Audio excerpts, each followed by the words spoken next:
그리스도인들이 가장 사랑하는 성경 구절이 요한복음 3장 16절이라면 둘째가라면 서러울 정도로 사랑하는 말씀이 아마도 시편 23편일 것입니다.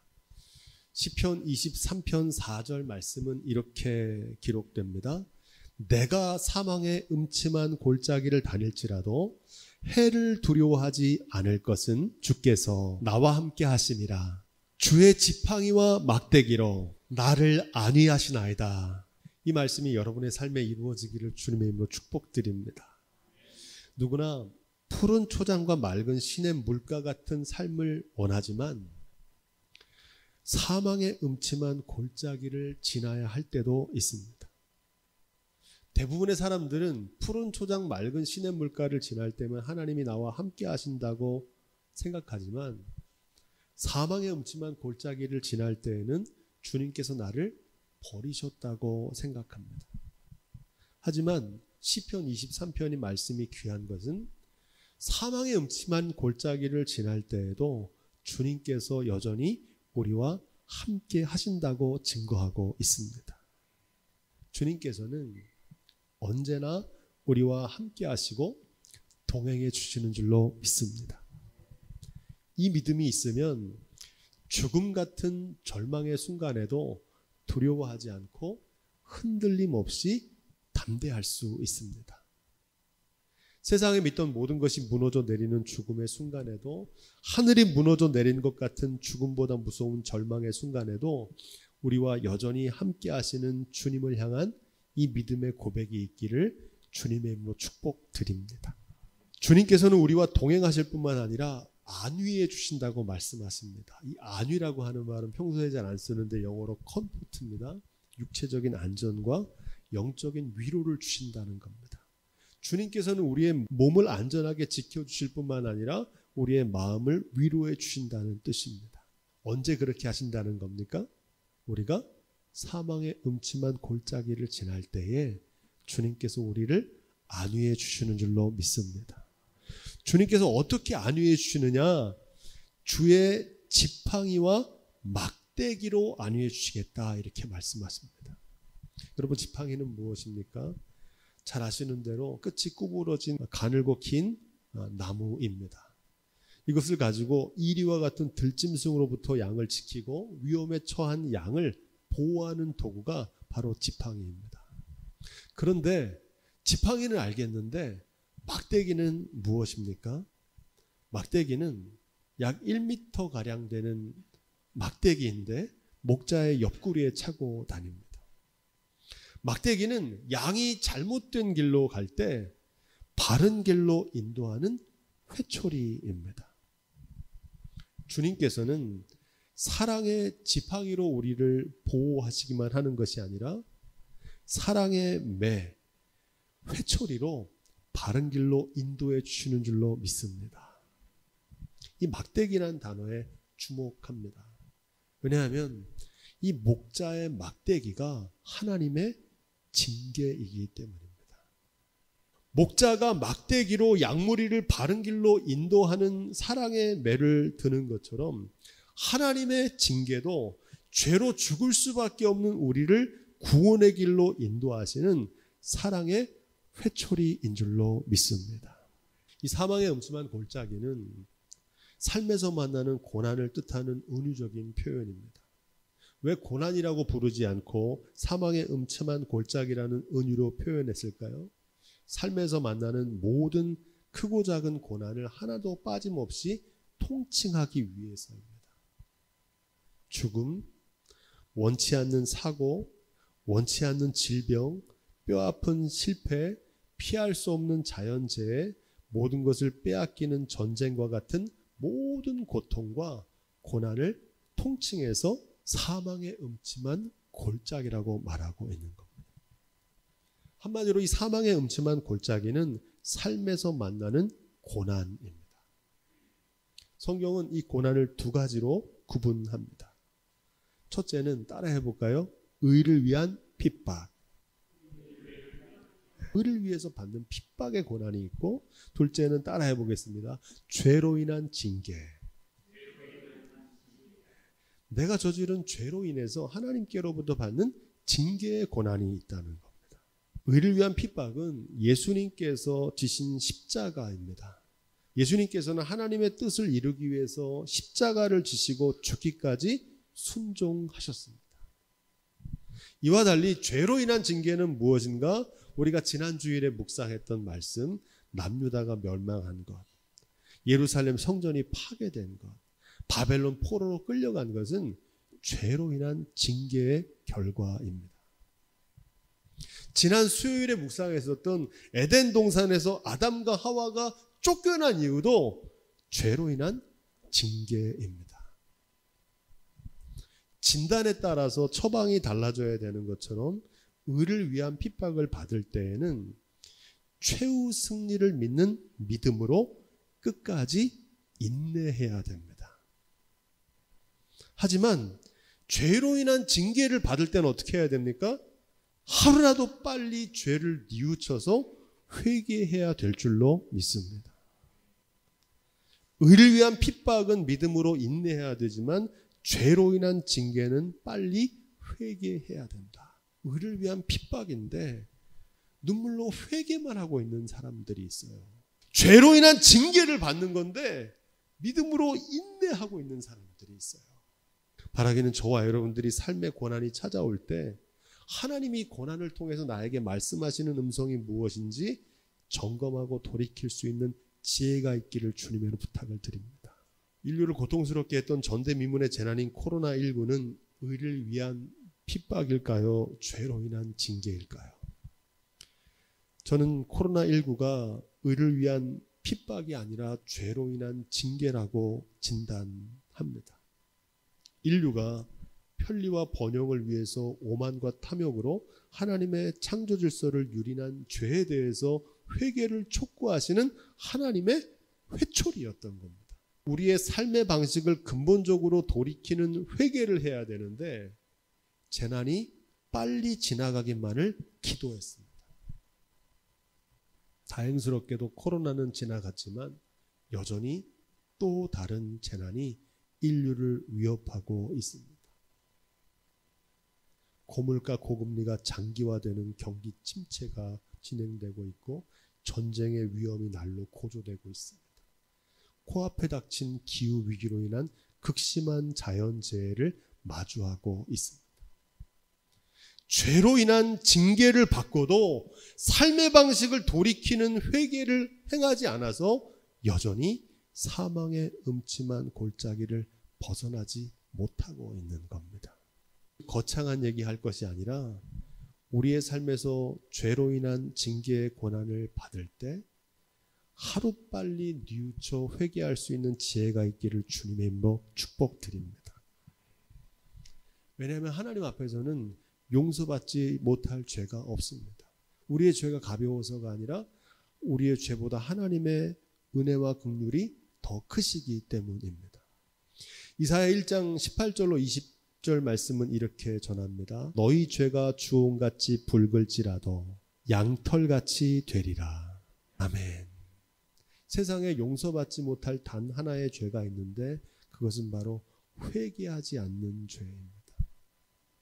회개하지 않는 죄는 용서받을 길이 없습니다. 하나님께서는 우리가 회개하는 깊이만큼 우리를 새롭게 하시는 줄로 믿습니다. 예수님께서 흘리신 십자가의 보혈의 공로로 우리의 죄가 용서받는 길을 열어주셨습니다. 손이 더러워지거나 몸이 더러워지면 비누와 물로 깨끗하게 씻으면 되는데 우리 마음의 죄는 무엇으로 씻을 수 있습니까? 예수 그리스도의 보혈의 공로로 깨끗게 되는 줄로 믿습니다. 주님의 보혈에 내 죄를 씻으면 깨끗하게 하시겠다고 약속하셨습니다. 요한일서 1장 9절로 10절은 이렇게 말합니다. 만일 우리가 우리 죄를 자백하면 저는 미쁘시고 의로우사 우리를 죄에서 사하시며 모든 불의에서 우리를 깨끗게 하실 것이요 만일 우리가 범죄하지 아니하였다 하면 하나님을 거짓말하는 자로 만드는 것이니. 이게 무슨 말입니까? 우리가 죄를 자백하면 주님께서 우리를 깨끗게 하실 것인데 우리가 우리 죄를 자백하지 않으면 주님이 우리를 깨끗게 하실 도리가 없다는 겁니다. 이 사순절에 우리의 죄를 주님 앞에 정직하게 자백할 수 있는 기회가 될 수 있기를 부탁드립니다. 우리의 회개함으로 사망에서 생명으로 옮겨지는 새로운 삶이 열리는 기회가 되기를 주님의 이름으로 축복드립니다. 오늘 우리가 함께 읽은 사무엘하 7장 말씀은 고난이 회개를 촉구하시는 하나님의 회초리라는 사실을 분명하게 증거합니다. 우리 그런 의미에서 사무엘하 7장 13절을 다시 한번 그 뜻을 생각하면서 한 목소리로 읽겠습니다. 시작.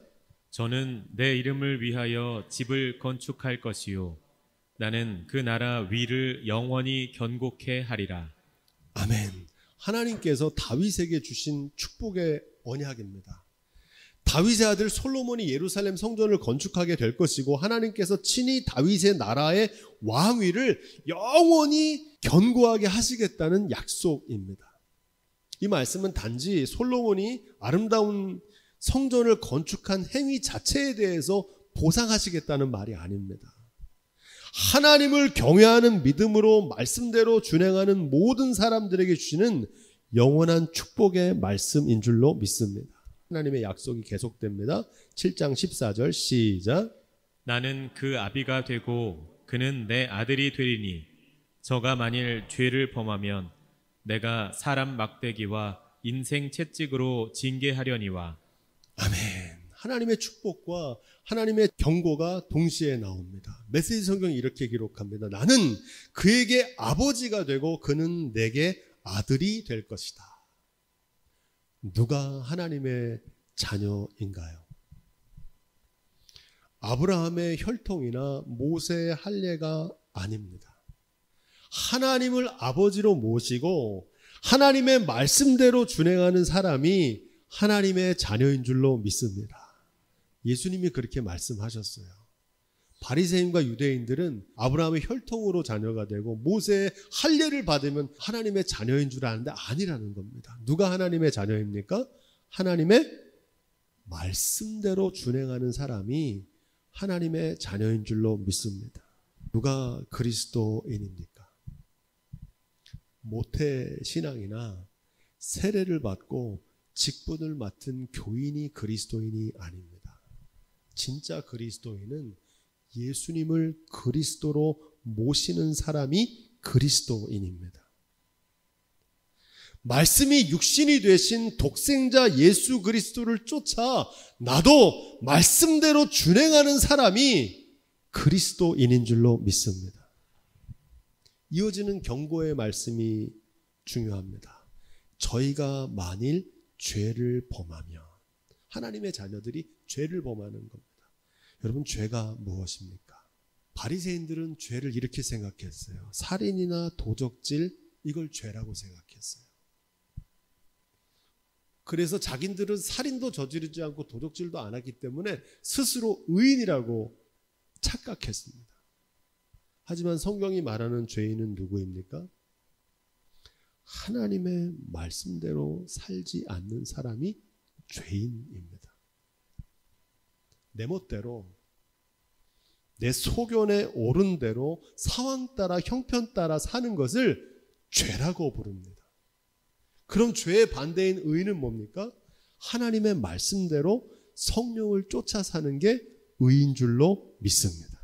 하나님의 말씀대로 살아야 될 하나님의 자녀들이 하나님의 말씀을 떠나서 죄 가운데 살게 되면 하나님께서 어떻게 하게 하시겠다는 겁니까?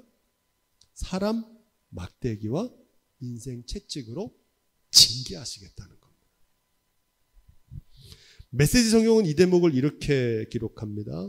그가 잘못을 저지르면 내가 평소 하던 것처럼 인생의 함정과 장애물로 그를 징계할 것이다. 하나님 아버지께서는 자녀된 우리가 죄를 범할 때 엄하게 징계하시겠다는 겁니다. 말씀을 거역했던 아담을 에덴 동산에서 쫓겨나게 하셨고 말씀을 저버린 이스라엘 백성과 민족을 바벨론 포로가 되게 하신 것입니다. 여기서 우리가 주목할 것은 징계의 목적은 징벌이 아니라 우리를 의의 길로 인도하시는 하나님의 뜻이 있다는 사실입니다. 이걸 깨달을 수 있는 지혜가 있기를 주님의 부탁을 드립니다. 하나님께서 사람 막대기와 인생 채찍으로 그 자녀를 징계하시는 목적이 15절로 16절 말씀에 더 구체적으로 드러납니다. 우리 15절로 16절 말씀도 함께 읽겠습니다. 시작. 내가 내 앞에서 패한 사울에게서 내 은총을 빼앗은 것 같이 그에게서는 빼앗지 아니하리라. 내 집과 내 나라가 내 앞에서 영원히 보존되고 내 위가 영원히 견고하리라 하셨다 하라. 아멘. 메시지 성경 이 대목 이렇게 번역합니다. 그러나 앞선 왕 사울에게서 그러했던 것처럼 내 자비로운 사랑을 너희에게서 거두는 일은 없을 것이다. 그에게서는 절대로 내 사랑을 거두지 않을 것이다. 내 집안과 내 나라가 영원히 안전할 것이다. 내가 거기서 눈을 떼지 않을 것이다. 하나님이 우리를 징계하시는 목적은 죄값을 치르고 완전히 멸망하게 하려는 것이 아니라 죄에서 돌이켜 회개함으로 회복시키는 데 있는 줄로 믿습니다. 하나님의 말씀을 떠났던 하나님의 자녀들이 하나님의 말씀대로 쫓아 사는 삶으로 돌아와서 하나님이 본래 약속하셨던 그 축복을 누리게 하시려는 것이 하나님이 징계하시는 목적인 줄로 믿습니다. 그래서 고난 받을 때에 하나님의 사랑을 의심하지 마십시오. 이 징계를 받을 때 그 징계를 통해서 하나님이 내가 본래 받을 축복의 자리로 우리를 인도하기 위한 하나님의 사랑이라는 사실, 여전히 변함없이 우리를 사랑하신다는 사실을 기억하시기를 주님의 이름으로 축복드립니다. 이러한 하나님의 본심이 우리가 함께 읽은 히브리서 12장 말씀에 기록됩니다. 우리 그런 의미에서 히브리서 12장 6절로 7절 말씀도 함께 한 목소리로 그 뜻을 생각하면서 읽어보겠습니다. 시작. 주께서 그 사랑하시는 자를 징계하시고 그의 받으시는 아들마다 채찍질 하심이니라 하였으니 너희가 참음은 징계를 받기 위함이라. 하나님이 아들과 같이 너희를 대우하시나니 어찌 아비가 징계하지 않는 아들이 있으리요. 아멘. 메시지 성경 이 대목 이렇게 번역합니다. 나의 사랑하는 자녀야, 하나님의 훈련을 가볍게 여기지 말고 그분의 훈련을 받을 때 낙심하지 말아라, 이렇게 말합니다. 우리가 읽은 개역 한글 성경에는 징계라고 표현하는데 이 메시지 성경은 그 징계를 하나님의 훈련이라고 표현합니다. 이 말씀이 이렇게 이어집니다. 그분은 사랑하는 자녀를 훈련하시고 품 안에 안으신 자녀를 징계하신다, 이렇게 말합니다. 사망의 음침한 골짜기가 삶에서 만나는 고난이라면 죄로 인한 고난은 징계입니다. 이 징계는 하나님의 훈련입니다. 징계를 받을 때, 고난을 받을 때 하나님이 우리를 버리신 것이 아니라 우리를 변함없이 사랑하셔서 온전하게 회복하시려고 하는 하나님의 본심을 깨닫는 하나님의 훈련임을 자각하는 지혜가 있기를 주님의 이름으로 축복드립니다. 8절로 9절 말씀 우리 계속 읽어보겠습니다. 8절로 9절 시작. 징계는 다 받는 것이거늘 너희에게 없으면 사생자요 참 아들이 아니니라. 또 우리 육체의 아버지가 우리를 징계하여도 공경하였거든 하물며 모든 영의 아버지께 더욱 복종하여 살려하지 않겠느냐. 아멘. 우리 10절까지 말씀 쭉 읽겠습니다. 10절까지 시작. 저희는 잠시 자기의 뜻대로 우리를 징계하였거니와 오직 하나님은 우리의 유익을 위하여 그의 거룩하심에 참여케 하시느니라. 아멘. 메시지 성경 이 대목을 이렇게 번역합니다. 하나님께서 여러분을 훈련하고 계십니다. 그러니 절대로 도중에 포기하지 마십시오. 하나님이 여러분을 자녀로 삼아 주시는 것입니다. 여러분이 겪는 이 고난은 벌이 아니라 자녀라면 당연히 겪게 마련인 훈련입니다. 무책임한 부모가 자녀를 멋대로 살게 내버려 둡니다. 하나님이 무책임한 분이시면 좋겠습니까?